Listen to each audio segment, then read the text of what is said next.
Hello everybody, this is Jeannie, and my video this week was actually sparked by a really good friend of mine in the industry. Her name's Lisa Petronio, and she's a female retirement plan advisor out of Buffalo, New York. And if you don't follow her on LinkedIn, you should, because she posts fast facts that always get a great conversation started. Now, a couple of weeks ago, she posted some data about the New York City pension system, which led to a lot of advisors commenting on her status about our pension systems. Now, I don't mean to brag, but Kentucky has been named the worst funded pension in America. Now, I'm speaking specifically about KERS, the Kentucky Employee Retirement Systems Program for non-hazardous employees, although, truth be told, none of our other pensions are exactly funded very well either. This program, KERS, is only funded at 12.9%.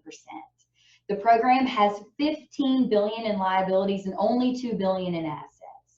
If you were to allocate that liability across Kentucky residents, that's $20,000 a person. To put it in more relatable terms, it would be like having $150,000 of credit card debt and only $2,000 in your bank account. Now, the good news is the state legislature has been making some pension reform steps to improve the situation.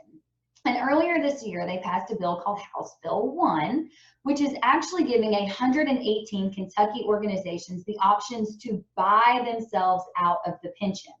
Now, it's creating a lot of conversation because we really don't know what that liability is yet. We're not really sure what the impact would be on Kentucky residents. We're not sure how these organizations are actually going to fund the buyout. There's a lot to be considered, but I specialize in retirement plans on the defined contribution side. So I'm immediately going to that angle.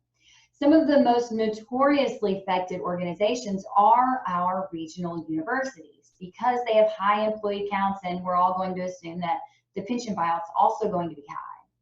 Now, if we leave the state pension, which I think we can all understand why somebody would want to do that, then we have to have a good alternative retirement program for our employees, which immediately brings the university 403B under the spotlight. Now, if you've done any work with higher ed 403Bs, you know they're not like other 403Bs. I affectionately refer to them as the ugly stepsister. Many of them have not been modernized in 50 years. And because of that, Aon Hewitt released a paper in 2016 that estimates the average higher ed or higher ed 403B participants are wasting $10 billion a year in excessive and unnecessary fees because these 403Bs have not been modernized.